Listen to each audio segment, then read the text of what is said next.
আসসালামু আলাইকুম ওয়া রাহমাতুল্লাহি ওয়া বারাকাতুহু। আলহামদুলিল্লাহ, আল্লাহ পাকের কাছে শুকরিয়া আদায় করছি যিনি আমাদেরকে আজকে এই গুরুত্বপূর্ণ সিরাত কনফারেন্সে আসার তৌফিক দিয়েছেন। সকলে বলি আলহামদুলিল্লাহ। আমাকে যে আলোচ্য বিষয় দেওয়া হয়েছে রাসূলুল্লাহ সাল্লাল্লাহু আলাইহি ওয়াসাল্লামের সিরাত, কিও কেন প্রিয় রাসূল সাল্লাল্লাহু আলাইহি ওয়াসাল্লামের সিরাত পাঠের প্রয়োজনীয়তা। প্রিয় সুধী, সিরাত শব্দটা উচ্চারিত হলেই আমাদের সামনে পরিষ্কার হয়ে যায় যে এই ব্যানারে, এই শিরোনামে একজন মহামানবের জীবনী আলোচিত হবে। তিনি মুহাম্মাদুর রাসূলুল্লাহ সাল্লাল্লাহু আলাইহি ওয়াসাল্লাম। এমনিতে সিরাত শব্দটা শাব্দিক ও অর্থগতভাবে জীবনীর জন্য ব্যবহার হলেও রাসূলুল্লাহ সাল্লাল্লাহু আলাইহি ওয়াসাল্লামের জন্য এটা এত বেশি পরিমাণ ব্যবহার হচ্ছে যে এখন সিরাত বললে অটোমেটিক সিরাতুন নবী এই শব্দটা আমাদের মেধায়, মননে, আমাদের হৃদয়ে এসে অটোমেটিক নাড়া দেয়। রাসূলুল্লাহ সাল্লাল্লাহু আলাইহি ওয়াসাল্লামের সিরাত আমরা কেন পড়ব, এ বিষয়ে যদি খুব সংক্ষেপে দাবি করি এবং সেটা দৃঢ়তা ও মজবুতির সাথে আমি দাবি করি, তাহলে একটু ভুল হবে না। সেটা হলো এই: কোনো মানুষ তার ব্যক্তি, পরিবার, সমাজ, রাষ্ট্র, জাতীয় আন্তর্জাতিক যে কোনো সমস্যা সমাধানে যদি কোনো দিক পেতে চায়, দিকপাল হিসেবে যদি কোনো জীবনীকে সে সামনে আনতে চায়, তাহলে সেই জীবনীটা হবে আমাদের নবী মুহাম্মদুর রাসূলুল্লাহ সাল্লাল্লাহু আলাইহি ওয়াসাল্লামের জীবনী। শুধু এতটুকুই না, বরং প্রিয় রাসূল সাল্লাল্লাহু আলাইহি ওয়াসাল্লামের জীবনীতে মানব সমাজে প্রয়োজনীয় এবং মানব সমাজের জন্য দরকারি বিভিন্ন স্টেপে, বিভিন্ন ধাপে, বিভিন্ন স্তরে যে বিষয়গুলো প্রয়োজন হয়, ওই বিষয়গুলো আল্লাহ সুবহানাহু ওয়া তাআলা রাসূলুল্লাহ সাল্লাল্লাহু আলাইহি ওয়াসাল্লামের জীবনীতে দিয়ে রেখেছেন। আমি আপনাদের সামনে কালামুল্লাহের সূরাত আহজাব থেকে যে আয়াতে কারিমা তেলাওয়াত করেছি, 21 নম্বর আয়াত, এই আয়াতে কারিমা আমাদেরকে সিরাত পাঠে উদ্বুদ্ধ করার জন্য, উৎসাহী করার জন্য, আগ্রহী করে তোলার জন্য যথেষ্ট। একজন মানুষ আল্লাহকে প্রাপ্তির চেয়ে বড় জিনিস আর কি হতে পারে? একজন মানুষ আখিরাতের সফলতার চেয়ে বড় প্রাপ্তি তার জন্য আর কি হতে পারে? একজন মানুষ আল্লাহ সুবহানাহু ওয়া তাআলাকে বারবার তার স্মরণ হবে, জিক্র হবে, এর চেয়ে বড় প্রাপ্তি তার কি হতে পারে? রব বলেন, আমি মুহাম্মাদুর রাসূলুল্লাহ সাল্লাল্লাহু আলাইহি ওয়াসাল্লামের জীবনীতে এমন আদর্শ দিয়ে রেখেছি, যেই আদর্শটা অনুকরণে, অনুসরণে, পালনে তোমাদের জন্য আল্লাহ রব্বুল আলামিনকে পাওয়া, আখিরাতে সফল হওয়া এবং রবের স্মরণ সবগুলো তোমাদের জন্য সহজ হবে এবং তোমাদের জন্য সেটা সহায়ক ভূমিকা পালন করবে। অতএব একজন মানুষ যদি ভাবে যে আমি আল্লাহকে পেতে চাই, এক্ষেত্রে তার জন্য রাসূলুল্লাহ সাল্লাল্লাহু আলাইহি সাল্লামের জীবনী উত্তম আদর্শ হবে। আল্লাহ রাব্বুল আলামিন কালামুল্লাহের মধ্যে অন্যত্র পরিষ্কার বলেছেন, কুল ইন কুনতুম তুহিব্বুনাল্লাহ ফাত্তাবিউনি ইউহিব্বুকুমুল্লাহ। আল্লাহ রাব্বুল আলামিন বলছেন, হে নবী, আপনি বলে দিন, তোমরা যদি আল্লাহকে মহব্বত করতে চাও তো প্রিয় রাসূল সাল্লাল্লাহু আলাইহি সাল্লামকে আনুগত্য করো, অনুসরণ করো, তাহলে আল্লাহ রব্বুল আলামিন তোমাদেরকে ভালোবাসবেন। এখন রাসূলুল্লাহ সাল্লাল্লাহু আলাইহি ওয়াসাল্লামকে আনুগত্য অনুসরণ করতে হলে প্রিয় রাসূল সাল্লাল্লাহু আলাইহি ওয়াসাল্লামকে আমার অবশ্যই জানতে হবে। রাসূলুল্লাহ সাল্লাল্লাহু আলাইহি ওয়াসাল্লামকে জানার জন্য আমাদের নবীজির সিরাত পাঠের কোনো বিকল্প নেই। আজকে এটা আমাদের জন্য একটা দুর্ভাগ্য, সেটা হচ্ছে যে আমাদের কাছে বিভিন্ন ধরনের গল্পের বই অথবা বিভিন্ন ধরনের বই যতটা আমাদেরকে টানে, আমাদেরকে আগ্রহী করে তোলে, রাসূলুল্লাহ সাল্লাল্লাহু আলাইহি ওয়াসাল্লামের মহব্বত হৃদয়ে আছে, মুখে বলি, কিন্তু গ্রন্থ পড়ার হিসেব যদি নেওয়া হয় যে আমরা বিগত এক বছরে কে কে রাসূলুল্লাহ সাল্লাল্লাহু আলাইহি ওয়াসাল্লামের জীবনী পড়েছি, একটি বই পড়েছি, দেখা যাবে যে ভালোবাসাটা, আমি আদৌ এই কথা বলবো না এবং এটা বিশ্বাসও করি না যে ভালোবাসার কোনো কমতি আছে। ভালোবাসা আমাদের অনেক আছে, কিন্তু ভালোবাসার জায়গা থেকে নবীজির জীবনী পাঠ এবং জীবনী পাঠ করে অধ্যায়ে অধ্যায়ে জেনে আমি রাসূলুল্লাহ সাল্লাল্লাহু আলাইহি সাল্লামকে অনুভব করার যে বিষয়টা এবং নবীজিকে স্পেসিফিক জানার যে বিষয়টা, সেটা আমার আসার জন্য অবশ্যই গ্রন্থ পাঠের দরকার। আমাদের তো দুর্ভাগ্য এটা যে অনেক ঘর এমনও আছে যেখানে হয়তোবা নবীজি সাল্লাল্লাহু আলাইহি সাল্লামের জীবনের উপর রচিত একটি গ্রন্থ খুঁজে পাওয়া যাবে না। এই জন্য নবী সাল্লাল্লাহু আলাইহি ওয়াসাল্লামের সিরাত পাঠ এটা আমাদের জন্য অত্যন্ত গুরুত্বপূর্ণ এবং প্রয়োজনীয় বিষয়। নবীজি সাল্লাল্লাহু আলাইহি ওয়াসাল্লামের জীবনে রয়েছে সবার জন্য, সর্বশ্রেণীর মানুষের জন্য উত্তম আদর্শ। আপনারা নিশ্চয় অবগত আছেন যে আমাদের নবী মুহাম্মদুর রাসূলুল্লাহ সাল্লাল্লাহু আলাইহি ওয়াসাল্লাম যখন প্রেরিত হয়েছেন, আল্লাহ যখন নবীজিকে পৃথিবীতে পাঠিয়েছেন, সেই জামানায় জাহিলিয়া ছিল, জুলমা ছিল, অন্ধকারাচ্ছন্ন বা জুলমা, এই শব্দগুলো যে আমরা বলি, এই অন্ধকার কিসের অন্ধকার ছিল? ওই জাতিতে, ওই মানুষগুলোতে কোন কোন সমস্যা ছিল, যে সমস্যাগুলো খুব বড় করে আমাদের সামনে আসে। এই সমস্যাগুলো থেকে আমরা পরিষ্কার হতে পারি যে ওই যুগের মানুষদের বাহ্যিক অক্ষর জ্ঞান, শিক্ষা, এর চেয়েও বড় যেই সমস্যা ছিল, সেই সমস্যা ছিল মানুষ হিসেবে যে মানবিক গুণ থাকা দরকার, মানুষ হিসেবে তাদের মধ্যে যে মনুষ্যত্ব বোধ থাকা দরকার, একেবারে উপর লেভেল থেকে শুরু করে নিচ পর্যন্ত প্রায় সব জিনিস তারা হারিয়ে ফেলেছিল। একজন মানুষের মানুষ হিসেবে দৃশ্যমান যে বিষয়গুলো, তার সভ্যতা, তার সংস্কৃতি, তার রুচিবোধ, তাকে মানুষ হিসেবে স্বীকৃতি দেয়, এটা হলো তার বাহ্যিক স্ট্রাকচার। রাসূলুল্লাহ সাল্লাল্লাহু আলাইহি ওয়াসাল্লাম আগমন পূর্ব ওই সময়ের মানুষগুলো তাদের এই জায়গাটা হারিয়ে ফেলেছিল। এই জন্য আপনারা যারা সিরাত পড়েছেন জানা থাকার কথা যে অন্যান্য সময়ে নগ্নতার স্বাভাবিক যে বিষয়গুলো, এটা তো ছিলই। এমনকি রাসূলুল্লাহ সাল্লাল্লাহু আলাইহি ওয়াসাল্লাম আগমন পূর্ব পর্যন্ত, ইসলাম গ্রহণের আগ পর্যন্ত বাইতুল্লাহ শরীফ যখন তারা জিয়ারত করতে যেত, ওই সময়েও কাপড় খুলে ফেলতে, নগ্ন হতে তাদের বিন্দু পরিমাণ বাধা আসতো না, বরং এটাকে তারা ভিন্ন রূপ দিয়েছিল, ভিন্ন এক ব্যাখ্যা দাঁড় করিয়েছিল। সেটা হচ্ছে যে আল্লাহর ঘরে যাব, এই পোশাক নিয়ে কিভাবে যাব? তার মানে হচ্ছে যে বাহ্যত একটা মানুষের সভ্যতা, সংস্কৃতি, শালীনতা, ভদ্রতার যে মাত্রা, এটা থেকেও তারা দূরে সরে গিয়েছে। নবীজি সাল্লাল্লাহু আলাইহি ওয়াসাল্লামের আগমন হলো, প্রিয় রাসূল এই জায়গাটায় ফোকাস দিলেন। নবীজি ঘোষণা করলেন, আল হায়াউ মিনাল ঈমান, লজ্জা ঈমানের অংশ। আর লজ্জা একটা বাহ্যিক নমুনা হলো পোশাক। একজন বলেছিলে যে কার লজ্জা কতটুকু, কে পোশাক কতটুকু পরবে? তো যার লজ্জা যতটুকু, যার সম্ভ্রম যতটুকু, যার সভ্যতা যতটুকু, সে ততটুকু পোশাক পরবে। কিন্তু আজ আমরা যদি আমাদের ইউরোপ, আমেরিকা ও পশ্চিমা সভ্যতার দিকে তাকাই, বা আমাদের সমাজে যারা আধুনিকতাকে স্টাবলিশ করতে চায় বা আধুনিক মনা বলে দাবি করতে চায়, ঠিক নববী যুগ পূর্ব সময়টাতে জাহিলি যুগের লোকদের যেই কালচার, যেই চিন্তাগত দৈন্যতা এবং যে নিচুগামিতা, এটা আজকে আধুনিক সমাজে, আধুনিক যুগে, আধুনিক সভ্যতায় এসে ঠিক এই জায়গাটাই আঘাত করছে। এই জন্য আপনি আমি যদি ইউরোপের দিকে তাকাই, পশ্চিমে তাকাই, অথবা তাদের আদলে যারা গড়ে উঠছে তাদের দিকে তাকাই, এদের আঘাতটা প্রথমত পোশাকের মধ্যে। রাসূল সাল্লাল্লাহু আলাইহি ওয়াসাল্লাম আল হায়াউ শুবাতুম মিনাল ঈমান বলার পাশাপাশি আরও বলেছেন, ইদা ফাতাকাল হায়াউ ফাফআল মা শিতা, যে লজ্জা যখন চলে যাবে তখন একটা মানুষ যা তা করতে পারবে। এখন আজকে সেই 1400 বৎসর আগের সেই অসভ্যতা এবং সেটাকে তারা যেমন একটা ভিন্ন রূপ দিয়ে চেষ্টা করেছিল প্রতিষ্ঠিত করার জন্য, যে বাইতুল্লাহর সামনে আমরা কিভাবে পোশাক পরে যাব, যে এই পোশাক দিয়ে আমরা অন্যায় করেছি, অপরাধ করেছি।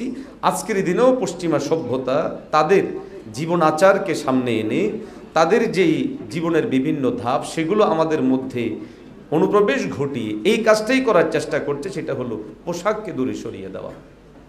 প্রিয় রাসূল সাল্লাল্লাহু আলাইহি ওয়াসাল্লাম আগমন পরবর্তী ওই মানুষগুলোতে সভ্যতার চূড়ান্ত পর্যায়ে নিলেন।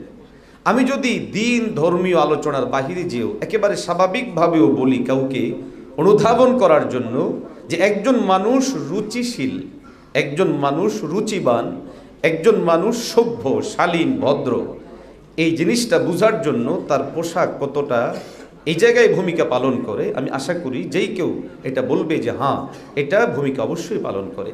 নবীজি সাল্লাল্লাহু আলাইহি সাল্লাম এলেন, নবীজি সাল্লাল্লাহু আলাইহি সাল্লামের পোশাকের এই জায়গাগুলোর প্রতি গুরুত্ব দিলেন।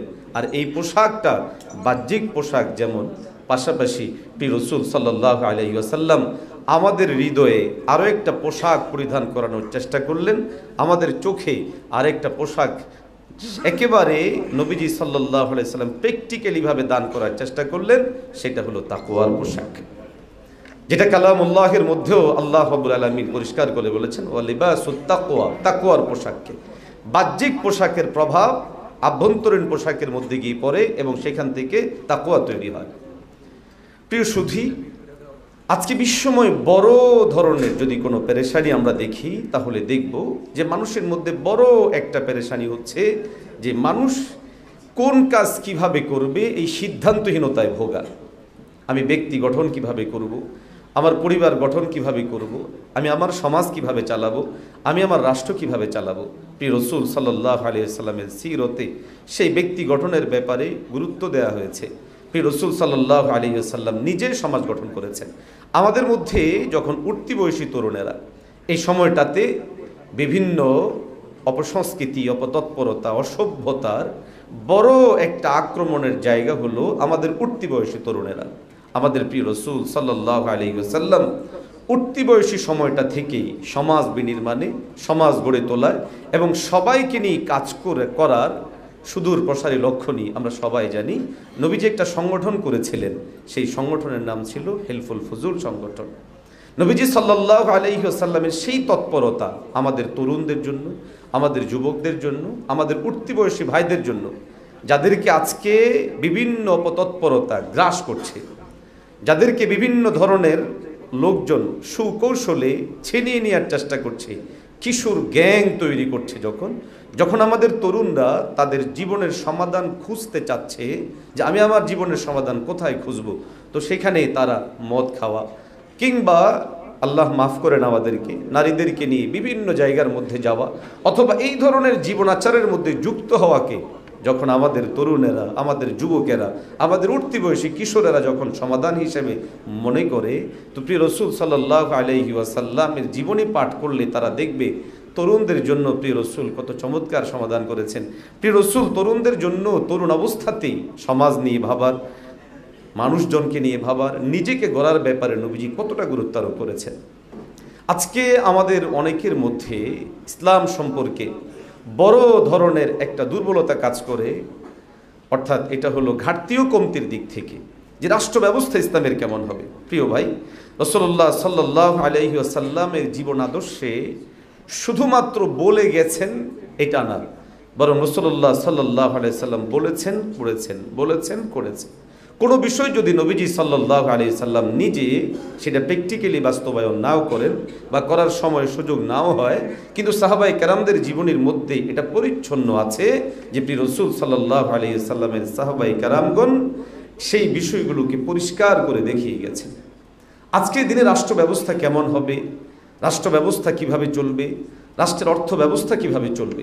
দেখুন, আজ আমাদের ইকোনমি যে সাইডগুলো, আজকে গোটা পৃথিবীতে অর্থনৈতিক ধস অথবা একচেটিয়াভাবে একটা পক্ষ পুঁজিবাদী যেই তৎপরতার দিকে অগ্রসর হচ্ছে, অথবা যাদের অর্থ আছে তারা যেভাবে ভিন্নদের উপরে যেই জুলমি আন্দাজে চলছে, এই বিষয়গুলো আমাদের নবীজি সাল্লাল্লাহু আলাইহি ওয়াসাল্লাম টোটাল যেই ব্যবস্থাপনা এটা দেওয়ার আগ পর্যন্তই সমাজের মধ্যেও ছিল। ওই সময় সুদ ইত্যাদি গ্রহণ করা, ওই সময়ের মধ্যে শক্তিমানরা দুর্বলদের উপরে আঘাত করা, এই বিষয়গুলো সব ছিল। প্রিয় রাসূল সাল্লাল্লাহু আলাইহি সাল্লাম এসেছেন মানুষের জন্য তাদের প্রয়োজনীয় জীবনের প্রায় সবগুলো পার্ট নবীজি সাল্লাল্লাহু আলাইহি সাল্লামের জীবনীতে এক এক এক এক করে তিনি উল্লেখ করে গেছেন। এই জন্য আমরা নবীজি সাল্লাল্লাহু আলাইহি সাল্লামের জীবনে বড় একটা অংশ পাবো মুআমালাতের, যেটা লেনদেন শীর্ষক। সেখানে লেনদেন কিভাবে করব এবং লেনদেন থেকে সুদের এই মহামারী ভয়ঙ্কর জিনিসটাকে সরিয়ে দিয়ে রাসূলুল্লাহ সাল্লাল্লাহু আলাইহি সাল্লাম সেখানে আল্লাহ প্রদত্ত সিস্টেমকে অ্যাপ্লাই করেছেন। আজকে আমাদের সমাজ সামাজিকতায় বড় একটা মুসিবতের জায়গা, সেই জায়গাটায় আমরা যদি আসি তাহলে দেখব যে একে অপরের সাথে আচার আচরণগত দিক থেকে কত ধরনের মুশকিলাত আমাদের হয়। প্রিয় রাসূল সাল্লাল্লাহু আলাইহি সাল্লামের জীবনের বড় একটা পার্ট হলো মুআশারাত। মুআশারাতের এই জায়গাটা রাসূলুল্লাহ সাল্লাল্লাহু আলাইহি সাল্লাম শিখিয়েছেন এক মুসলমান আরেক মুসলমানের সাথে কিভাবে চলবে। শুধু মুসলিম না, ইসলামের কিছু মৌলিক জায়গা আছে যেগুলো তো অমুসলিমরাও আমাদের কাছে যথেষ্ট হক রাখার ক্ষেত্রে তারা হকদার। এর মধ্যে একটা হচ্ছে মুআশারাতের বিষয়গুলো। রাসূল সাল্লাল্লাহু আলাইহি সাল্লাম প্রতিবেশী যার এদের অধিকার সংরক্ষণের জন্য অত্যন্ত গুরুত্ব দিয়েছেন। এমনকি রাসূলুল্লাহ সাল্লাল্লাহু আলাইহি সাল্লাম বলেছেন, দেখো রান্না যখন করবে তো গোশত ইত্যাদি রান্না করলে তোমরা তোমাদের পাতিলগুলো ঢেকে দিও। কেন? যেন গোশতের ঘ্রাণ তোমার প্রতিবেশী পর্যন্ত না পৌঁছালে হতে পারে সে প্রতিবেশী গরিব প্রতিবেশী, সে মনোগতভাবে খারাপ লাগতে পারে, অথবা তার বাচ্চাদের খারাপ লাগতে পারে যে আমাদের ঘরে গোশত রান্না হচ্ছে না, প্রতিবেশীর ঘরে গোশত রান্না হচ্ছে। এটার প্রভাব কোথায় গিয়ে পড়লো? নবীর এক সাহাবী বাহির থেকে এসে দেখলেন যে বাসায় গোশত রান্না হয়েছে। নবীজি সাল্লাল্লাহু আলাইহি সাল্লাম সেই সাহাবী খাদেমকে ডেকে বললেন, কি রান্না করেছো? গোশত। প্রতিবেশীকে দিয়েছো? না, দিইনি তো, কেন দিব? তিনি প্রত্যুত্তরে পরিষ্কার বলেছেন, যাও আগে এখান থেকে গোশত প্রতিবেশীর বাসায় পৌঁছে দিয়ে আসো, এবং পৌঁছে দেওয়ার পর তারপরে তারা খাবার গ্রহণ করেছে। তো নবীজি সাল্লাল্লাহু আলাইহি ওয়াসাল্লাম জীবনীতে মুআশারাতের যে জিন্দেগি, আমাদের সমাজ চলার যে জায়গাগুলো, এই জায়গাগুলো তো আমাদের জন্য সমাধান রয়েছে। প্রিয় রাসূল সাল্লাল্লাহু আলাইহি ওয়াসাল্লাম পরিষ্কার বলেছেন, আল মুসলিমু মান সালিমাল মুসলিমুনা মিন লিসানিহি ওয়া ইয়াদি। আজকে আমাদের সামাজিক বিশৃঙ্খলতা অথবা আমাদের ব্যক্তিগত পারস্পরিক যে দ্বন্দ্ব, বিরোধ, আঘাত, প্রতিঘাত, এগুলোর পিছনে বড় দুটো হাতিয়ার কাজ করে। এক শক্তি, যেটাকে এখানে হাত উল্লেখ করা হলো। দ্বিতীয় হলো আমাদের জবান। এই জবানের অর্থটা ব্যাপক, মিডিয়া হতে পারে, ভিন্ন যে কোনো প্রক্রিয়া হচ্ছে। আজ এই দুটো জিনিস রাসূলুল্লাহ সাল্লাল্লাহু আলাইহি সাল্লামের জীবনীতে এই পার্টগুলো আমাদের জন্য ব্যাপকভাবে চর্চা করার মতো, এবং আমাদের ব্যক্তি, পরিবার, সমাজ এবং রাষ্ট্র গড়ার জন্য এই বিষয়গুলো আমাদের জন্য রয়েছে। আমাদের অনেকেই রাষ্ট্র পরিচালনায় প্রিয় রাসূল সাল্লাল্লাহু আলাইহি সাল্লামের জীবনীকে কখনো কখনো প্রশ্ন করে বসে যে ইসলাম এই জায়গাটায় কি ভূমিকা রেখেছে। প্রিয় ভাইয়েরা, আপনারা নিশ্চয়ই জানেন এবং যারা সিরাত পড়েছেন এবং যাদের ন্যূনতম প্রিয় রাসূল সাল্লাল্লাহু আলাইহি সাল্লামের জীবন সম্পর্কে জানা আছে, নবীজির মাদানী যে জীবনটা, এটা কিন্তু মাক্কি জীবনের মতো নিরেট ব্যক্তিগত এবং একাকী ছিল না, সেটা সম্মিলিত ছিল। এবং সেখানে রাসূলুল্লাহ সাল্লাল্লাহু আলাইহি সাল্লাম স্টেট কায়েম করেছেন, রাষ্ট্র পরিচালনা করেছেন। এখান থেকে পরিষ্কার হয় যে রাষ্ট্র দায়িত্ব নেওয়া, রাষ্ট্র পরিচালনা করা, এটা সুন্নাহে নববী। এর বিপরীত যেটা প্রতিষ্ঠিত আছে, সুন্নাহের বিপরীত জিনিস বিদআত। আমরা শুধু ইবাদাতের মধ্যে বিদআত বলি। নবীজি সাল্লাল্লাহু আলাইহি সাল্লামের জীবনী যদি শুধু ইবাদতের মধ্যে সীমাবদ্ধ হয়, এটা আমরা ভুল করব। নবীজির জীবনী ব্যাপক ছিল, ইবাদাতের মধ্যে ছিল, মুআমালাতের মধ্যে ছিল, মুআশারাতের মধ্যে ছিল, আখলাকিয়াতের মধ্যে ছিল। সর্বত্র নবীজি সাল্লাল্লাহু আলাইহি সাল্লামের জীবনী ব্যাপক ছিল। এবং যেখানে যেই বিষয়টা নবীজি যেভাবে করে গেছেন, যেভাবে করতে বলেছেন, যেভাবে করাকে সমর্থন করেছেন, এই সবগুলোই সুন্নাহ। এই জন্য রাষ্ট্র পরিচালনার জন্য নবীজির সুন্নাহ রয়েছে। আজকে আমরা যেই রাষ্ট্র ব্যবস্থায় আছি, প্রথমত পরিষ্কার বলতে হবে এটা সুন্নাহ নয়, এটা বিদআতি প্রক্রিয়া, এবং আরেক ধাপ বেড়ে এটা কুফরি প্রক্রিয়ায় আমরা এখন রাষ্ট্র পরিচালিত হচ্ছে আমাদের সামনে, আমরা তার অধীনে পরিচালিত হচ্ছি। এখন প্রশ্ন হতে পারে, তো প্রিয় রাসূল রাষ্ট্র পরিচালনা করেছেন কি? হ্যাঁ, করেছেন। 10 বছর দীর্ঘ সময় পর্যন্ত রাষ্ট্র পরিচালনা করেছেন। বরং আমরা একটু আগ বেড়ে দাবি করতে পারি, পৃথিবীতে সর্বপ্রথম ব্যক্তিত্ব নবী মুহাম্মদুর রাসূলুল্লাহ সাল্লাল্লাহু আলাইহি সাল্লাম, যিনি লিখিত সংবিধান প্রণয়ন করেছিলেন, যেটাকে মাদানী সনদ বলে। এই মদিনা সনদ, মাদানী সনদ, এই যে দাবিটা, এই দাবি অনেকে করলেও সে মাদানী সনদের বাস্তবায়ন নেই। মাদানী সনদে মানে কি? মাদানী সনদ মানে হলো রাসূলুল্লাহ সাল্লাল্লাহু আলাইহি সাল্লামের হাতে লিখিত সংবিধান, যেখানে সর্বশ্রেণী, সর্বপ্রেশার, সব ধরনের মানুষের জন্য সমাধান ছিল, কিভাবে চলবে, কিভাবে করবে, সেটা ছিল। রাসূলুল্লাহ সাল্লাল্লাহু আলাইহি সাল্লামের জীবনের বড় পাঠ ছিল, নবীজি যেই কোনো কাজকে আল্লাহ প্রদত্ত নির্দেশনা অনুযায়ী তিনি সশরীরে সেটা করেছেন। যুদ্ধের ময়দানে নবীজি সরাসরি গিয়েছেন। রাসূলুল্লাহ সাল্লাল্লাহু আলাইহি সাল্লাম বাণিজ্য নিজে সরাসরি করেছেন। অতএব আমরা যদি আমার জীবনী, আমি যেই জায়গাটায় আছি, এই জায়গা থেকে আমি নবীজিকে জানতে চাই, বুঝতে চাই, তা আমি দৃঢ়তার সাথে বলি, আমরা যদি সিরাত গ্রন্থগুলো পড়ি, যেখানে রাসূলুল্লাহ সাল্লাল্লাহু আলাইহি ওয়াসাল্লামের জীবনী সম্পর্কে আলোচিত হয়েছে, তাহলে সেই জায়গায় আমরা সমাধান পেয়ে যাব। হলো নবীজি সাল্লাল্লাহু আলাইহি ওয়াসাল্লামের জীবনী আমরা কিভাবে পড়ব, কতটুকু গুরুত্ব দিয়ে পড়ব।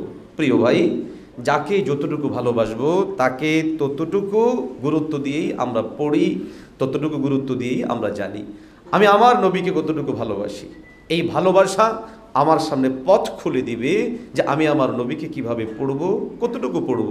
নবী সাল্লাল্লাহু আলাইহি ওয়াসাল্লামের ভালোবাসা আমাকে নবীর জীবনী পাঠের ব্যাপারে উদ্বুদ্ধ করবে।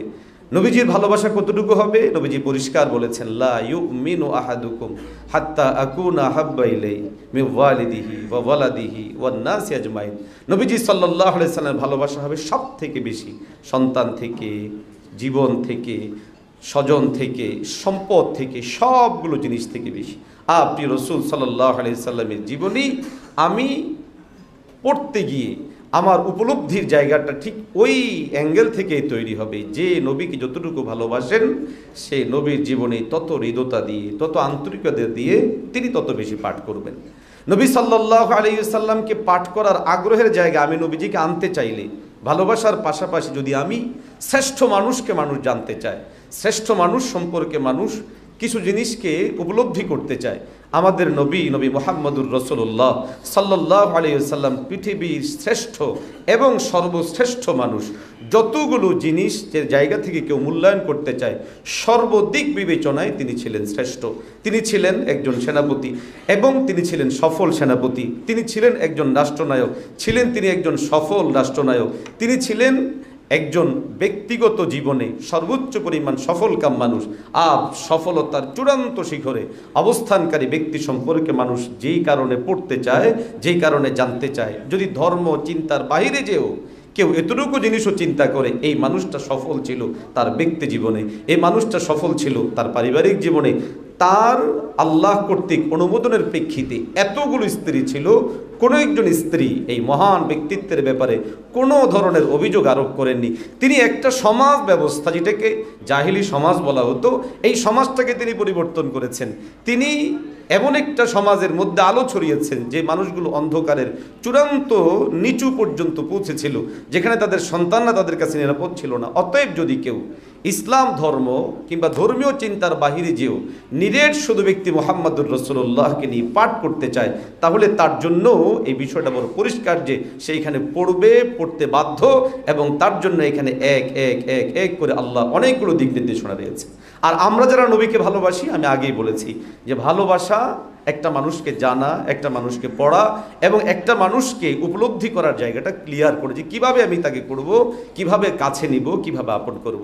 প্রিয় ভাই, আলোচনার সারমর্ম হলো এই যে রাসূলুল্লাহ সাল্লাল্লাহু আলাইহি ওয়াসাল্লামের সিরা, একটা মানুষের জীবনের যতগুলো পার্ট আছে, যেহেতু আমাদের নবী সর্বশেষ ও সর্বশ্রেষ্ঠ নবী, আল্লাহ প্রিয় রসুলের জীবনের মধ্যে ব্যক্তি, পরিবার, সমাজ, রাষ্ট্রের সমস্ত জিনিসগুলোকে এমনভাবে দান করে দিয়েছেন যেখানে লিখিত নির্দেশনাও ছিল, নবীর প্র্যাকটিক্যালি বাস্তবায়নও ছিল, এবং নবীর রেখে যাওয়া সাহাবায়ে কেরামদের মাধ্যমেও আল্লাহ রাব্বুল আলামিন সব জিনিসগুলো সমাধান করে গেছেন। অতএব আমি যদি প্রয়োজন অনুভব করি আমার ব্যক্তি গঠনের, সেটা নবীর জীবনের মধ্যে আছে। আমি যদি খেয়াল করি আমার স্ত্রীর সাথে আচরণ কেমন হবে, আমার নবীর জীবনের মধ্যে আছে। আমি যদি চিন্তা করি এখন লড়াই করব, যুদ্ধের ময়দানে আমার সেনাপতি হিসেবে আমার অবস্থা কি হবে, অথবা সহযোদ্ধা হিসেবে আমার অবস্থা কি হবে, এই সবগুলো সিরাতুন নবী সাল্লাল্লাহু আলাইহি ওয়াসাল্লামের মধ্যে রয়েছে। আল্লাহ আমাদের এই সিরাতুন নবী কনফারেন্সকে কবুল করেন। দোয়া করি তহা জিন্নুরাইন ইনস্টিটিউটের জন্য, আল্লাহ যেন এটাকে ব্যাপকতা দান করেন। আমিন। আসসালামু আলাইকুম ওয়া রাহমাতুল্লাহি ওয়া বারাকাতুহু। বিয়ে করতে দেরি হচ্ছে, বিয়ের আগ পর্যন্ত চরিত্র হেফাজত রাখার উপায় কি? বিয়ের আগ পর্যন্ত চরিত্র হেফাজত করার উপায় হলো মেয়েদের সাথে উঠা বসা, সংশ্লেষ, তাদের সাথে একান্ত আলাপচারিতা, এগুলো একান্ত প্রয়োজন হলে নির্জনতা অ্যাভয়েড করে, ফিতনার দুয়ারগুলো বন্ধ করে সেটি করা উচিত। আর তা না হলে চরিত্র হেফাজত করা কঠিন হয়ে যায়। এবং এরকম কোনো জায়গা না যাওয়া, যে জায়গায় গেলে চরিত্র হেফাজত করা কঠিন হবে, চোখের হেফাজত করা, এরকম বিষয় না দেখা, এরকম প্ল্যাটফর্মে না যাওয়া, যে প্ল্যাটফর্মে, যে পরিবেশে গেলে নিজের চরিত্র হেফাজত করা কঠিন হয়, চোখের হেফাজত করা কঠিন হয়। আল্লাহ বলেছিল, লা তাকরাবু যিনা, তোমরা যিনার কাছেও যেও না, কারণ এই অপরাধটি এমন যে কাছে গেলে মানুষ সেখানে পতিত হওয়ার আশঙ্কা তৈরি হয়। আর এমনিতে বিয়ে দ্রুত হওয়ার জন্য উদ্যোগী হওয়া দরকার, উপার্জন করা দরকার এবং যথাসম্ভব তাড়াতাড়ি বিয়ের ব্যবস্থা করা দরকার, যাতে করে চরিত্র হেফাজত হয়। চরিত্র হেফাজতের সবচেয়ে বড় মহৌষধ সেটি। আমার দোকানের পাশে মদের দোকান আছে, মানুষ অনেক সময় জিজ্ঞেস করে মদের দোকানটা কোথায়। আমি যদি তাকে না বলি, সে উল্টাপাল্টা কথা বললে খারাপ কাজে দিক নির্দেশনা দেওয়া হবে, আবার বললে আবার খারাপ কাজে দিক নির্দেশনা দেওয়া হবে। এক্ষেত্রে আমার করণীয় কি? আব্দুল কাদের ভাই, আহ, আপনি এ সমস্ত ক্ষেত্রে যদি তাকে না বলেন, তাহলে সেক্ষেত্রে অবশ্যই আপনার জন্য ভালো যে আপনি যদি না বলে থাকতে পারেন। আর যদি উল্টাপাল্টা কথা বলে, তার উল্টাপাল্টা কথার জন্য সে আল্লাহর কাছে দায়ী থাকবে। তবে দোকান ওই দিকে, এটা যদি আপনি দেখায় দেন, তো এটা এক প্রকার পথ প্রদর্শন হচ্ছে। আবার অপর দিক থেকে আপনি না বললেও সে কোনো না কোনোভাবে খুঁজে বের করে নেবে। যদি এমন হয় যে আপনি কোনোভাবে অ্যাভয়েড করার সুযোগ আছে, তাহলে অ্যাভয়েড করাটাই আপনার জন্য সেফ হবে এবং নিরাপদ হবে। এতে তার যদি উল্টাপাল্টা বলার থাকে বলবে সে, বরং এটাতে এক ধরনের দাওয়াত হয়ে যাবে যে আপনি এটাকে হারাম মনে করেন একজন মুসলমান হিসেবে।